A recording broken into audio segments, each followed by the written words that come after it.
ৰাজসিক ভক্তিৰ কথা কৈছে, বিষয়ত কৰিয়াস যশ বা ঐশ্বৰ্য চাৱে প্ৰতিমাত মোহক পূজয়। ই তিনি প্ৰকাৰ ভক্তিক তিনিও প্ৰকাৰে ইটো ৰাজস ভকতি মাত্ৰ তজুৱাগে কহিলো নিশ্চয়। ৰাজস ভকতি প্ৰথমতে বুজি লওক, ৰাজস ৰজোগুণটো কেনেকুৱা। ৰজোগুণটো কেনেকুৱা? যেতিয়া মানুহৰ সত্বগুণ হৈছে তত্ৰ সত্বম নিৰ্মলত্বাৎ প্ৰকাশকম অনাময়ম সুখ সংগেন বদনাতি জ্ঞান সংগেন চানঘ। ৪ৰ্থ অধ্যায় ৬ নম্বৰ শ্লোকত কৈছে সাত্বিক গুণটো নিৰ্মল প্ৰকাশময়, ই সুখৰ লগত আৰু জ্ঞানৰ লগত আত্মাক বান্ধে। ৰজোগুণটো ই তৃষ্ণা বঢ়ায়, মানুহৰ যশ বা ঐশ্বৰ্য, নেম এণ্ড ফেম, এইবিলাক বস্তু মানুহে বিচাৰে। মোক মানুহে জয় জয়কাৰ কৰক, মোক গ'লে মানুহে এখন স্পেচিয়েল চেয়াৰ দিয়ক, মোৰ কাৰণে গামোচা এখন বেলেগ হওক, মোক অলপ মানুহে বেলেগ ধৰণে ট্ৰিট কৰক, মই চবৰ লগত সমানে নবহোঁ, মোৰখন চেয়াৰ অকণ বেলেগ হওক। এই যে ভাৱবিলাক যাৰ আহে এইবিলাক ৰাজসিক। যোনে নিজৰ যশস্যা বিচাৰে, নেম এণ্ড ফেম বিচাৰে। গতিকে ৰজোগুণটোৱে যাক জমকতাত তৃষ্ণা বৃদ্ধি হয়, আৰু লাগে ভোগবাদৰ প্ৰতি আকৃষ্ট হয়, এয়া ৰজোগুণৰ প্ৰভাৱ। সেইকাৰণে ইয়াত কৈছে বিষয়ত কৰি আশা। ভগৱানক প্ৰাৰ্থনা কৰে কিন্তু কি বিচাৰে? বিষয় কোনবিলাক? 5টা জ্ঞানেন্দ্ৰিয়ৰ 5 ধৰণৰ বিষয় আছে। 5টা জ্ঞানেন্দ্ৰিয় হৈছে শ্ৰোত্ৰ, নেত্ৰ, জিহ্বা, ঘ্ৰাণ আৰু চৰ্ম। এয়া হৈছে 5টা জ্ঞানেন্দ্ৰিয়। 5টা জ্ঞানেন্দ্ৰিয়ৰ 5টা বিষয় হৈছে ৰূপ, ৰস, গন্ধ, স্পৰ্শ আৰু শব্দ। আমি যিমান কৰ্ম কৰোঁ আল্টিমেটলি প্ৰত্যেকটো কৰ্ম গৈ এই 5টা বিষয়তে গৈ থিতাপি লয়গৈ। যিকোনো কৰ্ম ইয়াৰ কাৰণে কৰি আছোঁ, হয়তো ৰূপ আস্বাদন কৰিবৰ কাৰণে, ভোগ কৰিবৰ কাৰণে, তৃপ্তি জিভাৰ সন্তুষ্টিৰ কাৰণে, কিবা ভাল শুনিবৰ কাৰণে, কিবা শুঙিবৰ কাৰণে, কিবা স্পৰ্শ কৰিবৰ কাৰণে, এই 5টা বিষয়ৰ কাৰণে আমি দিন ৰাত একাকাৰ কৰি আছোঁ। এই 5টা বিষয় মানে কেৱল ভোগ। যিবিলাকে মেটেৰিয়েলিষ্টিক বা ভোগবাদী হয় তেওঁলোকে বস্তু বিচাৰি, অৰ্থাৰ্থী ভকত বুলি কৈছে। চতুৰ্বিধা ভজন্তে মাম জনা সুকৃতিন অৰ্জুন আৰ্ত জিজ্ঞাসু অৰ্থাৰ্থী জ্ঞানীচ ভৰতৰ সব। 7ম অধ্যায় 16 নম্বৰ শ্লোক গীতা। অৰ্জুনক কৈছে, হে অৰ্জুন, 4 ধৰণৰ মানুহে মোক ভক্তি কৰে। তাৰ এবিধ হৈছে আৰ্ত, বিপদত পৰি ৰাম নাম লয়। এবিধ হৈছে জিজ্ঞাসু, যাৰ জানিবলৈ ইচ্ছা, মই কোন, ক'ৰ পৰা আহিলোঁ, মই কি কৰা উচিত, মই ক'লে যাম। সেইকাৰণে ভগৱান কৃষ্ণৰ ওচৰত যায়, কাৰণ সৰ্বজ্ঞ এজনেই আছে, এজন হৈছে ভগৱান কৃষ্ণ। বাকী যিমান আছে হয়তো অজ্ঞ নহ'লে অল্পজ্ঞ। সৰ্বজ্ঞ এজনেই, এজন হৈছে কৃষ্ণ। কিয় সৰ্বজ্ঞ? কাৰণ তেওঁ সকলোতে ব্যাপ্তমান হৈ আছে, অন্তৰ্যামী ৰূপে সকলোৰে হৃদয়ত আছে, তেওঁ সমস্তৰে কথা জানে, সেইকাৰণে তেওঁ সৰ্বজ্ঞ। গতিকে মই মোৰ বিষয়ে জানিবলৈ হ'লেও কৃষ্ণৰ চৰণতে শৰণ ল'ব লাগিব। সেইকাৰণে সেইসকলক কৈছে জিজ্ঞাসু, যাৰ জানিবলৈ ইচ্ছা। এবিধ হৈছে অৰ্থৰ্থী, ধ্ৰুৱৰ দৰে, যিবিলাকে কেৱল কামনা বাসনা লৈ ভগৱানৰ ওচৰত যায়। কামনা বাসনা, যদিও আমাৰ মূল ভক্তিৰ মূল বস্তুটো হৈছে নিষ্কাম। সুতমুনিক যেতিয়া সুধিছিল যে কলিযুগৰ মানুহৰ কল্যাণ সাধনৰ মূল কৰ্মটো কি, তেতিয়া সুতমুনিয়ে প্ৰথমে কৈছিল, সবেই পুংসাম পৰোধৰ্ম যত ভক্তিৰ অধোক্ষজে অহেতুকি অপ্ৰতিহত যেন আত্মা সম্প্ৰসিদ্ধতি। 1-2-6 প্ৰথম স্কন্ধ 2য় অধ্যায় 6 নম্বৰ শ্লোক ভাগৱত। তাত কৈছিল যে কলিযুগৰ মানুহৰ কল্যাণ সাধনৰ অৰ্থে কৰিবলগীয়া শ্ৰেষ্ঠ কৰ্ম কেৱল আৰু কেৱল কৃষ্ণত একান্ত ভক্তি। কিন্তু চৰ্ত দুটা বান্ধি দিছিল। কি? প্ৰথমটো কৈছে অহেতুকি, মানে হেতু থাকিব নোৱাৰিব, নিষ্কাম। আৰু দ্বিতীয়টো অপ্ৰতিহত, মানে নিৰন্তৰ, কোনো ব্ৰেক নোহোৱা, মাজত কোনো ধৰণৰ অন্তৰবিহীন, নিৰন্তৰ। সেইকাৰণে অধ্যায়ৰ শেষত আমি গাওঁ, নিৰন্তৰে ডাকি বোলা হৰি হৰি, নিৰন্তৰে ডাকি বোলা ৰাম ৰাম। এই নিৰন্তৰ মানে কণ্টিনিউ। এই দুটা চৰ্ত দিছিল। কিন্তু আমিবিলাক যিবিলাক ৰাজসিক ভক্তিত আছোঁ, তেওঁলোকে কেৱল বিচাৰে। এজন মানুহ ৰাতিপুৱা খোজকাঢ়িবৰ কাৰণে ঘৰৰ পৰা ওলাইছে, গেটখন খুলিছেহে মাত্ৰ, ক'লা বেগ এটা দেখা পালে গেটৰ সন্মুখত, চেইনডাল লাহেকৈ খুলি চাইছে, পইচাৰে ভৰি আছে, চব 500 টকীয়া নোট। লগে লগে ইফালে সিফালে চালে, কোনো নাই। পটাপট বেগটো আনিলে আৰু ভিতৰত ৰাখি দুৱাৰ চব মাৰি পৰ্দা চৰ্দা টানি মানুহগৰাকীক মাতিলে, উঠি আহা পটাপট। বিচনাৰ পৰা উঠি আহিছে আৰু বিচনাত গোটেই নোট ঢালি দি গন্তি কৰাত লাগিল। কিমান ওলাল?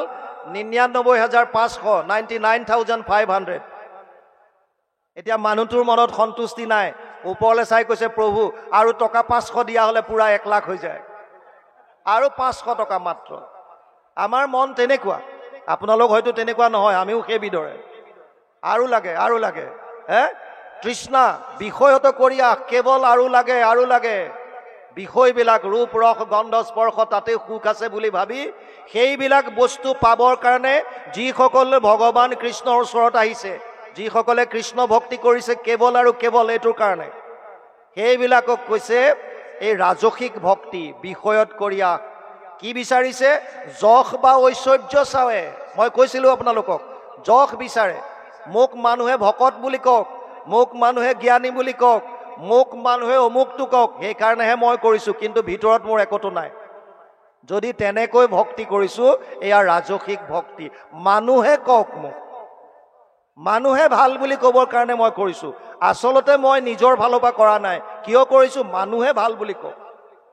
সেইটো ভক্তি কৰি লাভ নাই। আৰু তৃতীয়ত কৈছে প্ৰতিমাত মোহক পূজয়। কিছুমান আছে প্ৰতিমাটো নহ'লে তেওঁলোকে পূজন কৰিব নোৱাৰে। কিয়? যেনেকৈ সৰু ল'ৰা ছোৱালীক যেতিয়া স্কুলত যায়, যেতিয়া স্বৰবৰ্ণ শিকায়, অ মানে অমিতা এটা আঁকি দিয়ে, অ মানে অমিতা, আ মানে আম, দেখুৱাই দিয়ে এইটো আম। কিন্তু ডাঙৰ হোৱাৰ পাছত সিহঁতে অ মানে অমিতা বুলি বুজিব নেকি? কেতিয়াও নুবুজে। তেতিয়া গম পাব যে স্বৰবৰ্ণৰ এইটো এটা আখৰ, প্ৰথম আখৰ এইটো অ। তেনেকৈ ক মানে কমলা সৰুতে শিকায়। এই এনেধৰণৰ যিসকল ভকত, এইসকলক প্ৰাকৃত ভকত বুলি কৈছে। প্ৰাকৃত ভকত। কপিলে দেৱহূতিক কৈছে যে যিসকলে অহম সৰ্বেষু ভূতেষু ভূতাত্মানম অৱস্থিত সদা তম অৱজ্ঞায় মাম মৰ্ত কুৰ্তে অৰ্চ বিৰম্বনম। 3:29-21 তৃতীয় স্কন্ধ 29 নম্বৰ অধ্যায় 21 নম্বৰ শ্লোক। কপিলে মাক দেৱহূতিক কৈছে, মা মই সমস্ত প্ৰাণীৰ শৰীৰত বিৰাজমান হৈ আছো, সমস্ত ভূতত ব্যাপী আছো মই হৰি, সবাকো মানিবা তুমি বিষ্ণু বুদ্ধি কৰি। বৈকুণ্ঠ পয়ানত যিটো লিখিছে উদ্ধৱক কৃষ্ণই কৈ যোৱা কথাষাৰ গুৰুজনাই লিখিছে, ঠিক তেনেকৈ কপিলেও কৈছে সমস্ত ভূতত মই আছো সৰ্বক্ষণে, মোহক অৱজ্ঞাতি কৰে যিটো জনে, বেদমন্ত্ৰে প্ৰতিমাত কৰয় অৰ্চন, নাহি তাৰ ফল কিছু সবে বিৰম্বন। যদি কোনোবাই কৰিছে, কৰাসকলক ইয়াত ৰাজসিক ভক্তিৰ কনিষ্ঠতমত ৰাখিছে। যদি প্ৰতিমাত কৰিছে, তেওঁলোকক ভাগৱতে প্ৰাকৃত ভকত নাম দিছে, একেবাৰে কনিষ্ঠতম। এয়া ৰাজসিক ভক্তি। তাৰমানে ৰাজসিক ভক্তি তামসিকতকে অকণমান ওপৰত। কিয়? ইয়াত বেলেগৰ অন্যায়টো নাই। তামসিক ভক্তিত বেলেগ মানুহৰ অন্যায়টো আছে। কাৰোবাৰ মৎসৰতা বিচাৰিছে, বেয়াটো বিচাৰিছে, কাৰোবাক হিংসা কৰিব বিচাৰিছে, এইবিলাক বস্তু ইয়াত নাই। ইয়াত নিজক লাগে, নিজৰ বিষয় মোক ভোগ কৰিবলৈ লাগে, বিষয়ত কৰিয়া যশ বিচাৰিছে, ঐশ্বৰ্য বিচাৰিছে, এয়া নিজত। ইয়াত বেলেগৰ অপকাৰটো নাই, কাৰণ ইয়াক মধ্যত ৰাখিছে। এতিয়া আছে সাত্বিক। পাপ মোৰ হওক নাশ, ভগৱন্ত হওক প্ৰীতি, নুহি অৱশ্যকে বিধি মানি। ই 3 প্ৰকাৰ ভক্তি কৰিলে সাত্বিক বুলি নিষ্ঠে মই কহিলো বখানি। সাত্বিক ভক্তিটো বৰ সুন্দৰকে বুজাইছে ইয়াত। সাত্বিক আৰু নিষ্কাম ভক্তিৰ মাজত বৰ বিশেষ পাৰ্থক্য নাই, এইটো বুজি লওক। সাত্বিক ভক্তি আৰু নিষ্কাম ভক্তিৰ মাজত বৰ বিশেষ ডিফাৰেন্স নাই। সাত্বিক ভক্তি কি আছে? সকাম বুলি এইকাৰণে ক'লে যে তাতো স্বাৰ্থ আছে। কি স্বাৰ্থ? পাপ মোৰ হওক নাশ। ভগৱানক প্ৰাৰ্থনা কৰিছে, হে প্ৰভু, যদি মোৰ দ্বাৰা কিবা পাপ হৈছে, অপৰাধ হৈছে, তেতিয়াহ'লে সেয়া ক্ষমা কৰিবা। আমি গায়ে থাকোঁ অপৰাধ বিনাশন মোৰ সম পাপী লোক, গায়ে থাকোঁ। এই যে পাপ নাশ হওক বুলি আমি যে প্ৰাৰ্থনা কৰি আছো ভগৱানৰ ওচৰত, আপুনি সাত্বিক ভক্তিতে আছে। যদি বাকী কামনা বাসনা নাই, মোৰ যদি অজানিতে ক'ৰবাত পাপ হৈ গ'ল, মই নজানতে কিবা কৰিলোঁ, কিবা এটা হৈ গ'ল, ইয়াৰ পৰা মোক এয়া ক্ষমা কৰা। এই পাপ মোৰ হওক নাশ বুলি ভগৱানক যোনে কৰিছে, এইটোক কৈছে সাত্বিক ভক্তি। পাপ মোৰ হওক নাশ। কিন্তু সাত্বিক ভক্তিৰো ই কনিষ্ঠতম। মই 3টা স্তৰ কৈছিলোঁ, সাত্বিকৰ উত্তম, মধ্যম, কনিষ্ঠ। ইয়াত পাপ মোৰ হওক নাশটো আহিছে কনিষ্ঠতমত। দ্বিতীয়টো কি? ভগৱন্ত হওক প্ৰীতি, ভগৱানে মোক ভাল পাওক। মই ভক্তি কৰিছোঁ, মোক ভগৱানে ভাল পাওক। ভগৱানে কেতিয়া ভাল পাব আপোনাক? কেনেকৈ ভক্তি কৰিলে? অকল গুৰুগৃহত সোমাই আপুনি ৰাতিপুৱা সন্ধিয়া গুৰু সেৱা যিটো আমাৰ নিয়ম বান্ধি দিছে সেইটোতো আমি কৰিমেই, কিন্তু সেইটোৱে ভক্তি নহয়। গীতাত কৈছে অদ্বেষ্টা সৰ্বভূতানাম মৈত্ৰ কৰুণ এবচ নিৰ্মম নিৰহংকাৰ সম দুঃখ সুখ ক্ষমী সন্তুষ্ট সততাম যোগী যততাম দৃঢ় নিশ্চয় ময়ো অৰ্পিত মনোবুদ্ধিৰ যো মদ ভক্ত সমে প্ৰিয়। 12 অধ্যায় 13 আৰু 14 নম্বৰ শ্লোক গীতা। তাত কৈছে, হে অৰ্জুন, যিজন অদ্বেষ্টা সৰ্বভূতানাম, সমস্ত প্ৰাণীৰ প্ৰতি যিজনৰ মনত তিল মানো দ্বেষ ভাৱ নাই। আপুনি ভগৱানে ভাল পাবৰ কাৰণে কেনেকে ভক্তি কৰিব? কোনো প্ৰাণীৰ প্ৰতি মনত বেয়া ভাৱ আনিব নোৱাৰিব। নাম্বাৰ 1, অদ্বেষ্টা সৰ্বভূতানাম। মাজতে 3টা বগীত ভেকুলী ছাপ্লাই দিছিল চাইনালে। 2টা বগী পুৰা একদম ফুল বন্ধ, এটা খোলা। আগতে য'ত কয়লা চয়লা পঠায়, কাঠৰ লক্সবিলাক পঠায় যে, অপেন বগী থাকে নহয় এই গুডছ ট্ৰেইনবিলাকত, মালগাড়ীবিলাকত, তেনেকুৱা এটাত ভেকুলী এটা পুৰা এটা বগী ফুল কৰি পঠিয়াইছে আৰু 2টা পুৰা বন্ধ। কেইটামান ষ্টেচন যোৱাৰ পাছত ৰেলৱে ইনস্পেক্টৰ এজনে চালে আৰু চেক কৰি পালে যে 2টা বাৰু বন্ধ বগীত পঠিয়াইছে, ঠিক আছে, ইয়াতো চাইনা গুচি যাব। কিন্তু এই যে খোলা বগীত যে পঠালে, ইয়াৰ ভেকুলীবিলাক দেখোন চব জঁপিয়াই জঁপিয়াই ওলাই চব গুচি যাব, এটাও চাইনা নাপায়। এইকাৰণে লগে লগে ফোন কৰিলে, আপোনালোক ইমান কেয়াৰলেছ, এনেকৈ কিয় পঠাইছে? আৰু উত্তৰ আহিল যে চিন্তা কৰিবলগীয়া একো নাই। বোলে কিয়? এয়া যিখিনি ভেকুলী আমি অপেন বগীত পঠাইছোঁ, এয়া সব অসমৰ ভেকুলী। তেতিয়া ইনস্পেক্টৰজনে সুধিলে, অসমৰ ভেকুলীৰ বিশেষত্ব কি? কৈছে, এটা যদি অকণমান ওপৰলৈ উঠিব বিচাৰে, 2টাই ভৰিত ধৰি তললে। আমাৰো একে গতি। আপোনাৰ গাঁৱত যদি কোনোবা এগৰাকীয়ে দিহানাম ভালকে গাব পাৰিছে, কোনোবাই যদি বিহুৱা দল এটা উলিয়াইছে, কোনোবাই যদি ফুটবলত ভাল টিম এটা উলিয়াই খেলিবলৈ গৈছে, কেনেকৈ পিছফালৰ পৰা তাক টানো, কেনেকৈ অপমান কৰোঁ, কেনেকৈ তেওঁক দবাই ৰাখিব পাৰোঁ, এইবিলাক হৈছে আমাৰ মনৰ ভাৱ। আৰু তাৰ পাছতো যদি কওঁ যে আমি ভকত, তেতিয়াহ'লে লাভ নাই। ভকত হ'বৰ কাৰণে আপোনাৰ আচৰণত শুদ্ধতা লাগিব। নাম্বাৰ 1, আপুনি যিমান বাহ্যিক ক্ৰিয়া নকৰক কিয়, মনত যদি শুদ্ধতা নাই, আপুনি ভকত হ'ব নোৱাৰে। চিধা কথা। এইটো যোনেই যেনেকে নকওক, আপুনি কিমান নাম গাব জানিছে, কিমান ভাগৱত ক'ব পাৰিছে, কিমান কিবা কৰিব পাৰিছে, সেইটো পিছৰ কথা। সমস্ত প্ৰাণীৰ প্ৰতি যদি মনত অদ্বেষ্টা, দ্বেষ ভাৱ যদি আপোনাৰ অন্তৰত যেতিয়ালৈকে নাই, তেতিয়াহে আপুনি হ'ব পাৰিব। যদি দ্বেষ আছে, বেলেগক যদি বেয়া পায়, তেতিয়াহ'লে কিহৰ ভকত? কেনেকৈ ভকত হ'ব পাৰিব? কেনেকে হ'ব পাৰিব? সেইকাৰণে প্ৰথমটো কোৱালিটি ভগৱান কৃষ্ণই অৰ্জুনক কৈছে অদ্বেষ্টা সৰ্বভূতানাম। দ্বিতীয় কৈছে মৈত্ৰেয় কৰুণ এবচ, মিত্ৰ। চাওক, মিত্ৰৰ কথাটো এনেকুৱা, আপুনি সকলোকে নিজৰ মিত্ৰ বুলি ভাবক, তেওঁ আপোনাক কি ভাবিছে এইটো আপুনি বাদ দিয়ক। যদি এইটো ভাব আছে, আকৌ শুনক, আপুনি তেওঁক নিজৰ মিত্ৰ বুলি ভাবি তেওঁৰ হিতাৰ্থে কাম কৰে, তেওঁ আপোনাৰ হকে কি কৰিছে নকৰিছে এইটো আপোনাৰ লুকআউট নহয়, আপুনি এইটো চিন্তা কৰিব নালাগে। সেইজন মিত্ৰ, সেইটো ভাৱ মনত আনিব দিছে। মই মোৰ কৰ্তব্যখিনি কৰিম, মই সমস্ত প্ৰাণীৰ ভালটো চিন্তা কৰি কৰ্ম কৰিম। যদি এই ভাৱটো লৈ আপুনি কৰিছে, কৰুণ ভাৱ আছে, সকলোৰে প্ৰতি সুহৃদ ভাৱ আছে, তেতিয়াহ'লে আপুনি মৈত্ৰতা আচৰণ কৰিছে। অদ্বেষ্টা সৰ্বভূতানাম মৈত্ৰ কৰুণ এবচ নিৰ্মম নিৰহংকাৰ। মই আৰু মোৰ বুলি গৰ্ব নকৰা। মই নথকা হ'লে এইটো নহয়। এই অনুষ্ঠানটো কোনে কৰিলে? মই। এই মইটো নথকা আৰু মোৰ, তোৰ কিটো আছে? মোৰ অমুক অমুক অমুক অমুক, মই অমুকত, মোৰ অমুক সম্পত্তি, মোৰ অমুক, এই মোৰবিলাক। মই আৰু মোৰ বুলি যোনে গৰ্ব কৰা বাদ দিলে, কিয়? যি পাইছোঁ ইয়াত পাইছোঁ সকলোখিনি ঈশ্বৰৰ, মোৰ নিজৰ বুলি একো এটা নাই। যেতিয়া আমি যাম, লগত আমি একোটো নিব নোৱাৰোঁ। এজন ৰজাৰ 4গৰাকী পত্নী আছিল, ডাঙৰজনীৰ নাম হৈছে কায়া, দ্বিতীয়জনীৰ নাম হৈছে কাঞ্চন, তৃতীয়জনীৰ নাম হৈছে কামিনী আৰু চতুৰ্থগৰাকী পত্নীৰ নাম আছিল কৰুণা। ৰজাই আটাইতকৈ বেছি ভাল পাইছিল ডাঙৰগৰাকীক, কায়াক। সেইকাৰণে যিমান যুদ্ধ বিগ্ৰহ কৰি ধন সোণ লুটি আনে তাৰ বেছিভাগ তেওঁ ডাঙৰগৰাকী পত্নীক সজাওঁতে পৰাওঁতে খৰচ কৰে। সুন্দৰ সুন্দৰ অলংকাৰ আনি দিয়ে, বস্ত্ৰ আনি দিয়ে, মেকআপৰ বস্তু আনি দিয়ে। আজিকালি যেনেকৈ কি কয় এইটো পাৰ্লাৰত গ'লে 800, 900, 1000, 1200, 1500 কিমান কিমান লৈ লয় সেইবিলাক। গতিকে সেই যিমান সজাওঁতে পৰাওঁতে পইচা লগাইছে ক'ত? কায়াৰ ওপৰত, কায়া। দ্বিতীয়গৰাকী হৈছে কাঞ্চন। কেতিয়াবা কিছুমান অনুষ্ঠানত যাবলগীয়া হ'লে কাঞ্চনক লগত লৈ যায়। কায়াতকৈ অকণমান কম, কিন্তু হ'লেও কাঞ্চনক তেতিয়া নিয়ে যেতিয়া ক'ৰবাত কিবা অনুষ্ঠান প্ৰতিষ্ঠান হয়, তালৈ কাঞ্চনক লৈ যায়। তৃতীয়গৰাকীৰ নাম হৈছে কামিনী। মিতিৰ কুটুমৰ ঘৰত যেতিয়া কেতিয়াবা কিবা উৎসৱ পাতে, সবাহ আদিত যাবলৈ হ'লে তেতিয়া কামিনীগৰাকীকো লগত নিয়ে।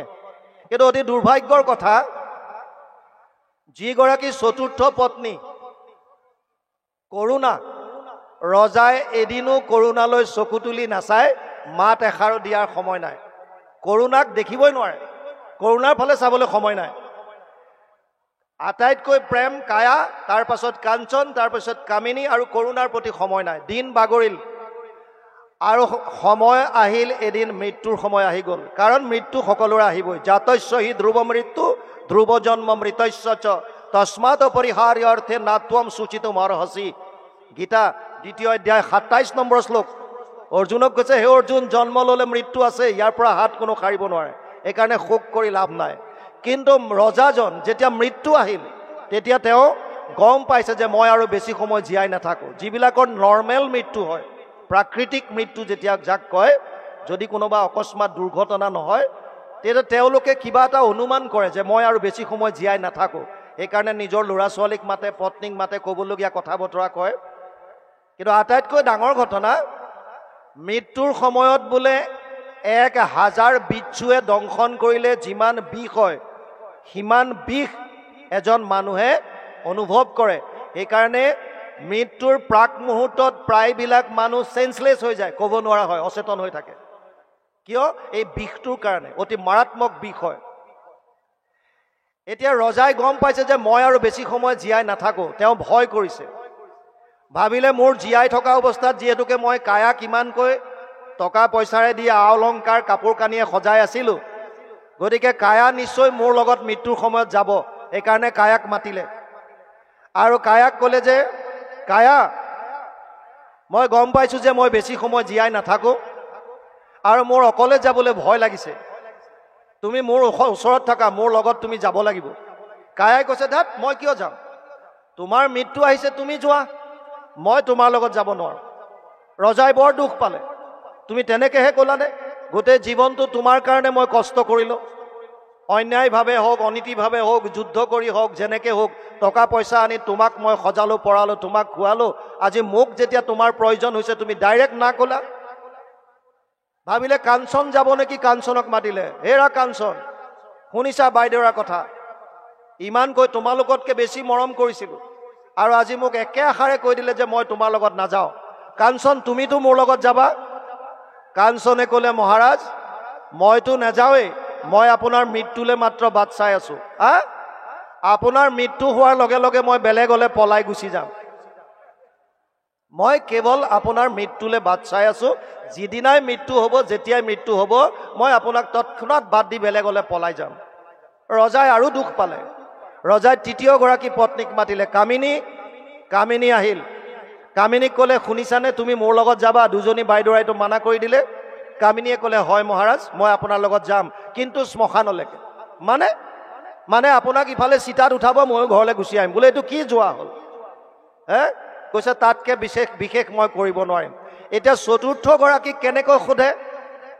কাৰণ জীয়াই থাকোঁতে কোনোদিন চতুৰ্থগৰাকীক মাত এষাৰ দি নাপালে।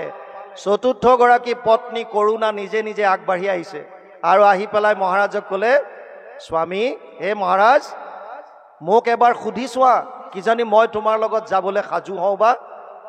ৰজাই ক'লে কেনেকৈ সুধিম, জীয়াই থাকোঁতে তোমাক মই মাত এষাৰ দি নাপালোঁ, তোমাৰ ফালে চাই নাপালোঁ, তোমাৰ নাম লৈ নাপালোঁ, আৰু এতিয়া মই কেনেকৈ ক'ম তোমাক?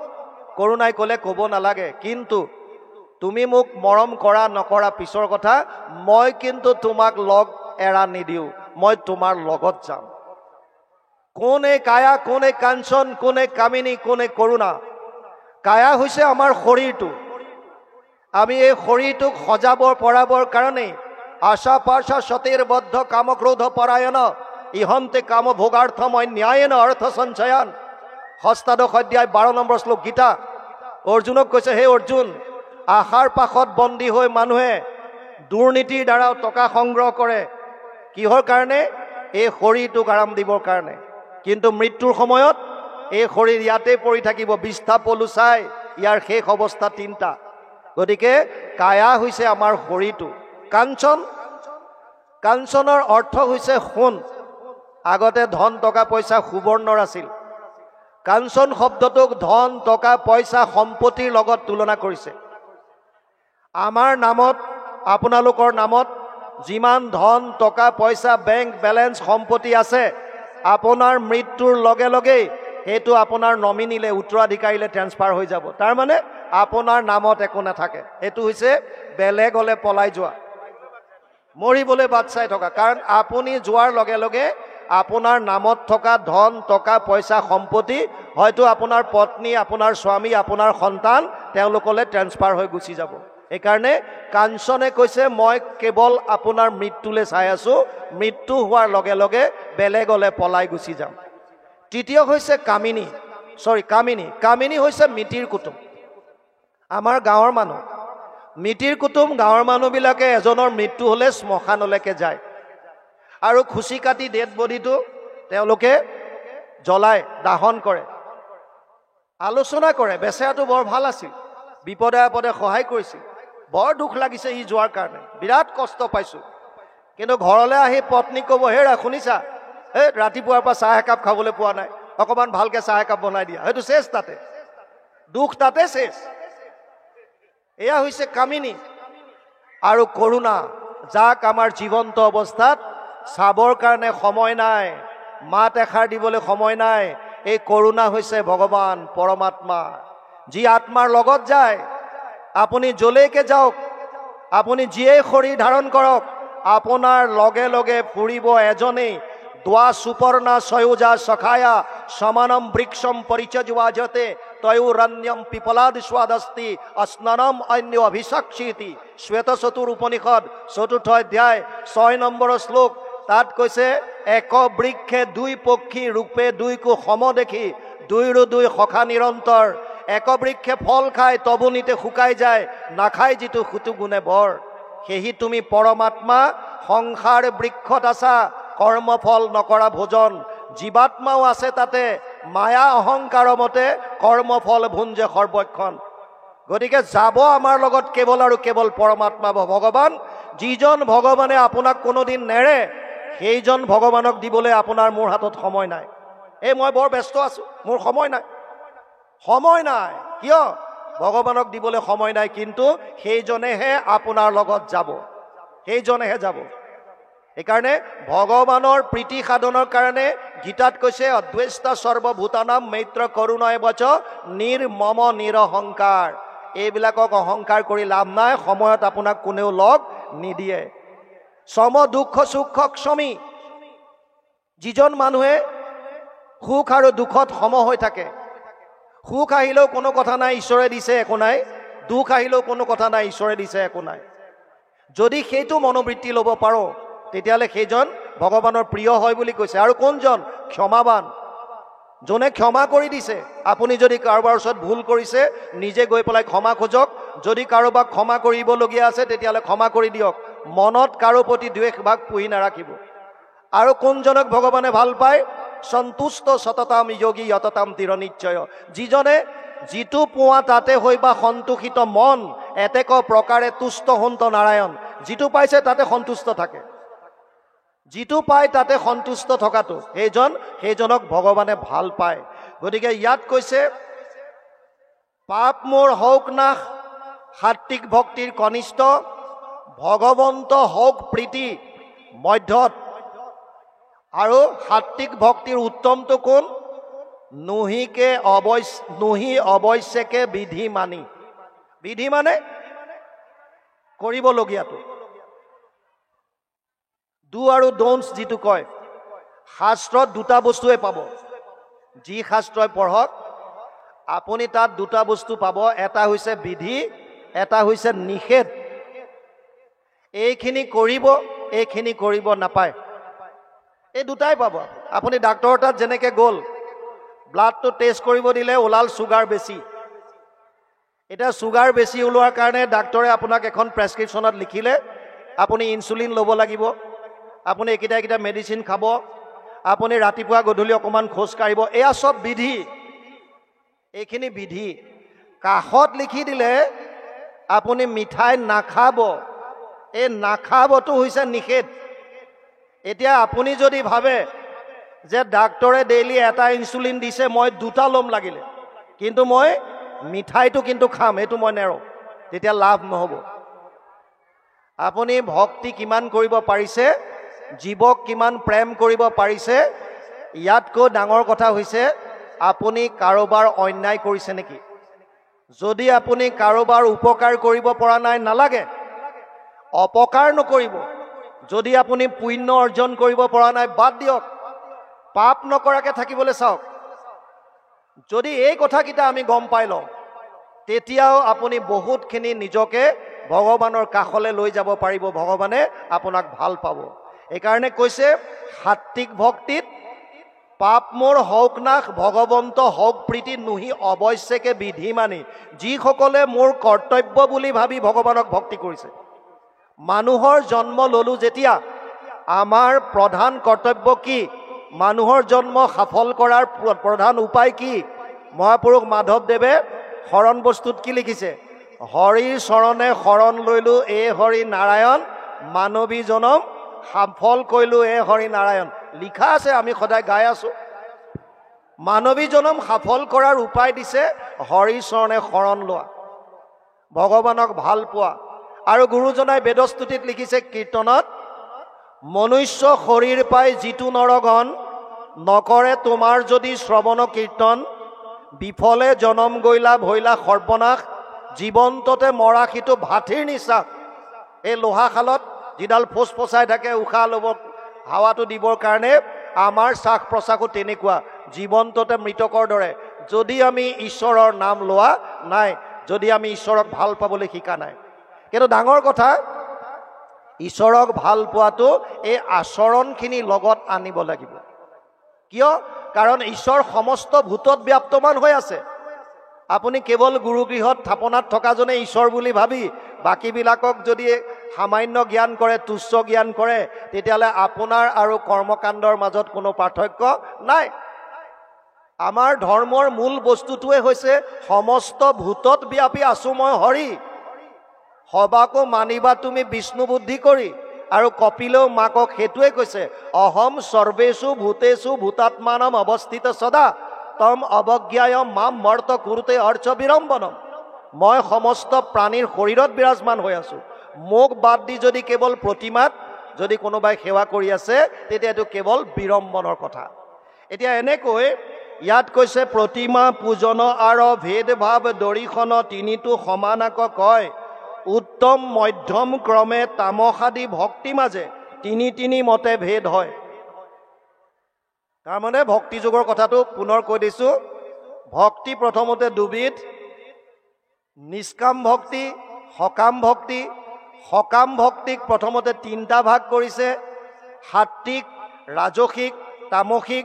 প্ৰত্যেকৰে তিনিটাকৈ ভাগ আছে, উত্তম মধ্যম কনিষ্ঠ। আৰু এই তিনিওটাৰে আকৌ 9বিধকৈ সাধন ক্ৰিয়া আছে। গতিকে 3 × 9 = 27। 27 বিধ তামসিক, 27 বিধ ৰাজসিক আৰু 27 বিধ সাত্বিক। 27 × 3 = 81। গতিকে ইয়াত কৈছে, এইকাৰণে একবিধি নৱ প্ৰকাৰে হৈ আছে ভেদ, তাক বুজি বাহা দিয়া মতি, সগুণ ভকতি এহি একাধিক 80 বিধ। 1 + 80 তাৰমানে 81। সেইকাৰণে ভক্তি যুগত সকাম ভক্তি ৮১ বিধ বুলি কোৱা হয়। এই ৮১ বিধৰ ভাগটো ভাগৱতে এনেকৈ কৈছে। এতিয়া নিৰ্গুণ ভক্তিৰ কথা আহিব, তাৰ আগত অকণমান উপদেশ দিছে, বাপজনে উপদেশখিনি পাঠ কৰি দিব। কৃষ্ণ।